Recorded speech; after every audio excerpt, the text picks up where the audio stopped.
नमस्कार दोस्तों, आप देख रहे हैं नमो भारत न्यूज़। मैं हूं अतुल शुक्ला।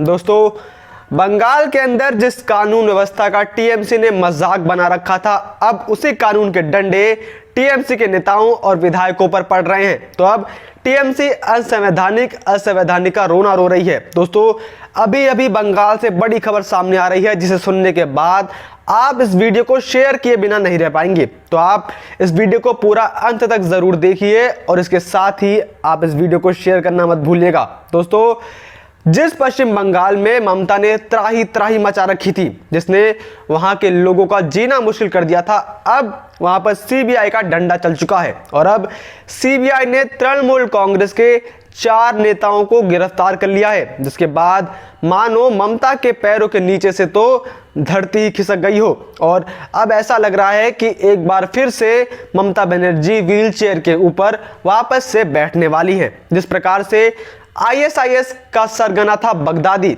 उसी प्रकार से बंगाल की चीफ बंगदादी अब धरने पर बैठ गई है। क्या है पूरा मामला, वो मैं आपको एक एक करके बताता हूं। दरअसल नारदा घोटाले को लेकर अब सीबीआई ने एक बड़ा एक्शन लिया है। नारदा घोटाले में आरोपी कैबिनेट मंत्री फिरहाद हकीम, कैबिनेट मंत्री सुब्रत मुखर्जी, टीएमसी विधायक मदन मित्रा और नेता सोवन चटर्जी के घर सीबीआई ने छापेमारी की, जिसके बाद इन चारों से पूछताछ की गई। पूछताछ के बाद सीबीआई ने इन्हें गिरफ्तार कर लिया है। फिरहाद और सुब्रत बंगाल की ममता बनर्जी की सरकार में मंत्री हैं, वहीं मदन मित्रा टीएमसी विधायक हैं और वहीं सोवन चटर्जी तृणमूल कांग्रेस से ही कोलकाता के मेयर रह चुके हैं। लेकिन चुनाव से पहले उन्होंने भाजपा का दामन थाम लिया था, लेकिन जब भारतीय जनता पार्टी ने उन्हें उनके इलाके से टिकट नहीं दी तो उन्होंने भाजपा से भी अलग हो गए। दरअसल टीएमसी के ये 4 नेता नारद स्टिंग ऑपरेशन में दोषी पाए गए थे, जिसके जांच की इजाजत कुछ दिनों पहले राज्यपाल ने दी थी।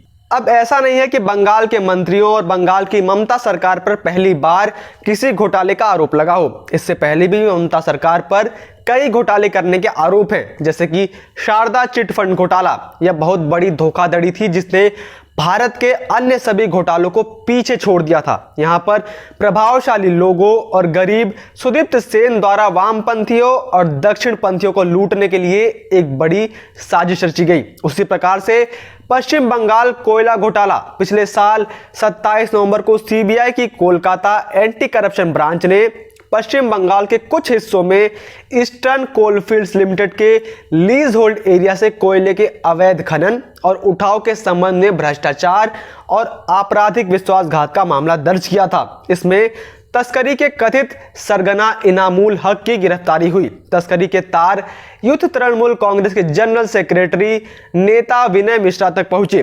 सीबीआई को शक है कि कोयला घोटाले से जुड़े कुछ संदिग्ध लेन देन में अभिषेक बनर्जी की पत्नी रुजिरा और उनकी बहन के खाते से हो सकते हैं, जिसके बाद अब आता है नारद स्टिंग ऑपरेशन।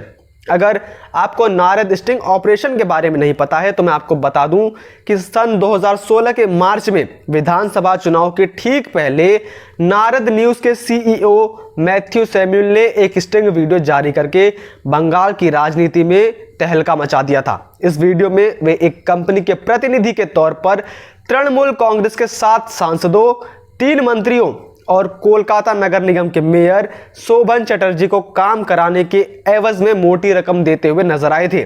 इस स्टिंग वीडियो ने जहां विपक्ष को ममता बनर्जी और उनकी सरकार के खिलाफ एक मजबूत हथियार सौंप दिया था, तो वहीं ममता और उनकी पार्टी इसे सिर्फ एक राजनीतिक साजिश करार देती रही।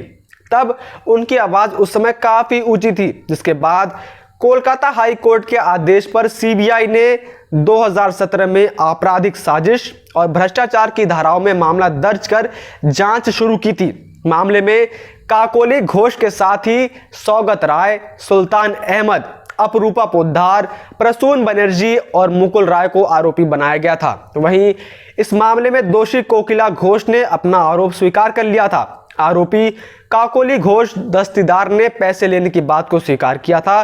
साल 2019 में दिए उनके एक बयान में उन्होंने कहा था कि मैं स्वीकार करती हूं कि मैंने नारदा न्यूज पोर्टल के प्रमुख मैथ्यू सैमुअल से पैसे लिए थे। इस दौरान उन्होंने यह भी कहा कि यह पैसे मैंने डोनेशन के रूप में लिए थे और मेरे पास इसकी रसीद भी मौजूद है। हालांकि इस पूरे मामले को साजिश करार देने वाली ममता सरकार ने उस समय उल्टे मैथ्यू के खिलाफ ही आपराधिक मामला दर्ज करके उनको पूछताछ के लिए समन जारी कर दिया था, लेकिन बाद में हाई कोर्ट ने मैथ्यू को राहत दे दी थी।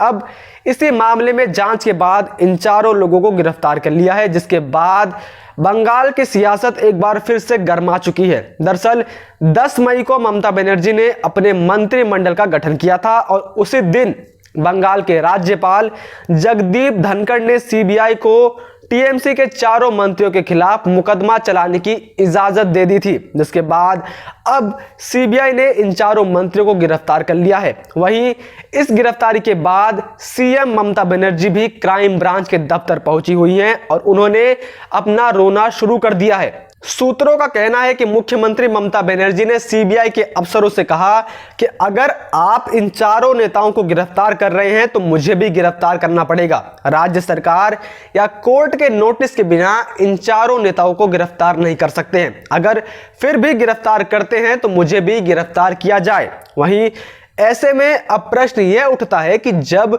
पश्चिम बंगाल के अंदर टीएमसी के गुंडे हिंदुओं का और भाजपा कार्यकर्ताओं का नरसंहार कर रहे थे, तब ममता को कोई कानूनी मर्यादा का याद नहीं आया। और ये वही ममता है जो हिंदू नरसंहार के दौरान पीड़ितों का हाल लेने तक नहीं गई थी, लेकिन आज सीबीआई के दफ्तर तक पहुंच चुकी हैं। सिर्फ यही नहीं, उनके साथ उनके कई विधायक भी सीबीआई के दफ्तर पहुंचकर हंगामा मचा रहे हैं। वहीं पर पश्चिम बंगाल के स्पीकर ने भी अब ममता बनर्जी का दामन थाम लिया है। स्पीकर विमान बनर्जी ने कहा कि अगर गिरफ्तारी की जाती है तो वह असंवैधानिक होगी, क्योंकि हाई कोर्ट के आदेश के अनुसार किसी विधायक की गिरफ्तारी करने से पहले स्पीकर से इजाजत ली जानी चाहिए, लेकिन मुझसे कोई इजाजत नहीं ली गई। ऐसे में जब बंगाल के लाखों लोग पलायन कर रहे थे, जब वहां पर रोज भाजपा कार्यकर्ताओं को मारा जा रहा था, तब वो असंवैधानिक नहीं था। तब तो स्पीकर महोदय का कोई बयान नहीं आया था, तब तो उन्होंने किसी चीज को भी असंवैधानिक नहीं बताया था, तब किसी प्रकार से लोकतंत्र की हत्या नहीं हो रही थी क्या? तो अचानक से आज इनका मौन व्रत क्यों टूट गया? तो जब आरोपियों को पकड़ा गया है, इसके ऊपर अब ये सवाल उठा रहे हैं। तब इसके बाद मुख्य सूचना आयुक्त आरसी जोशी ने बताया कि सीबीआई ने इस मामले में कलकत्ता हाई कोर्ट के आदेश पर 16 अप्रैल 2017 को मामला दर्ज किया था। अब ऐसे में ममता सरकार की कुर्सी एक बार फिर से डगमगाती हुई दिख रही है और ममता अपनी राजनीतिक कुर्सी बचाने के लिए किसी भी हद तक जा सकती हैं। तो अब देखना होगा कि इस मामले में कोर्ट अब क्या रुख लेती है। जय हिंद, जय भारत। वीडियो को लाइक, सब्सक्राइब और शेयर करना ना भूलें। अपने विचारों को कमेंट बॉक्स में लिखकर हम तक जरूर पहुंचाइए।